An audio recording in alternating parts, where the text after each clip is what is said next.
What if everything you thought you knew about building muscle is completely wrong? There are two types of people in every gym: the heavy lifters grunting through sets of 3 to 5 reps, and the high rep crowd doing endless sets of 20, 30 reps. They both think the other is completely wasting their time. One of them is right, or maybe neither of them is. Actually, if you've been stopping every set at exactly 10 reps because someone on TikTok told you to, there's a good chance you've been leaving muscle on the table. I'm going to show you what the science actually found, and by the end of this video, you'll know exactly which rep range has been quietly sabotaging your results. It's probably not the one you think, but before we get to the answer, I need to show you something about your own muscles that almost nobody talks about. Because once you see this, the whole argument looks completely different. And here's the weird part: almost everyone believed this for years. For decades, the rule was dead simple. You have to train with heavy weights for the best muscle growth and lightweight to build endurance. Sounds reasonable, right? That's exactly why almost nobody questioned it. But then researchers started testing something nobody expected. Researchers compared people lifting heavy weights for around 8 reps with others lifting much lighter weights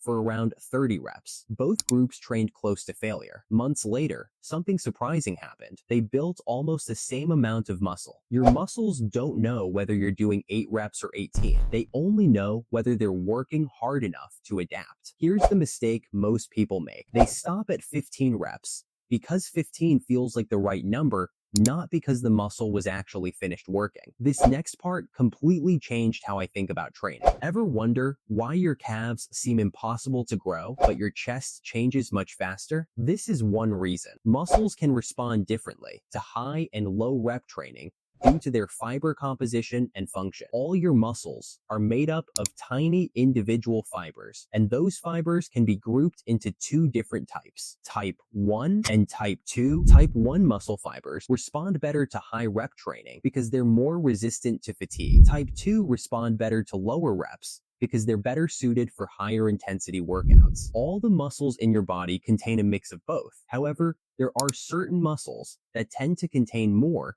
of one type of fiber. For example, your calf muscles and upper back muscles tend to have more type 1 fibers since they're responsible for walking and maintaining posture. Meanwhile, your quads, hamstrings, and chest typically have a higher proportion of type 2 fibers. Here's where most people get confused. When you're working higher reps, it is all about taxing the muscle for growth. We call this hypertrophy training, which is a great way to increase the size of a specific muscle group, while training with lower reps allows for the development of explosive power, crucial for activities like weightlifting or sprinting. But don't confuse strength with muscle. Those aren't the same thing. If you're a beginner or individual with joint issues, or you are recovering from an injury, lighter weights and higher rep ranges can be a gentler option to help you ease into resistance training without added stress on joints. On the other hand, using heavier weights increases the potential for acute injuries such as muscle or ligament tears. Going straight to heavy low rep training with no foundation is one of the fastest ways to injury. Here's the mistake that keeps people stuck for years. When it comes to choosing rep ranges, it's imperative to train in both of these manners and low rep in order to reduce risk of injury, build diverse strength in the muscles, strengthen joints, and promote overall health. But if you have a specific fitness goal in mind, you may benefit from dedicating more of your time to either type of training. So,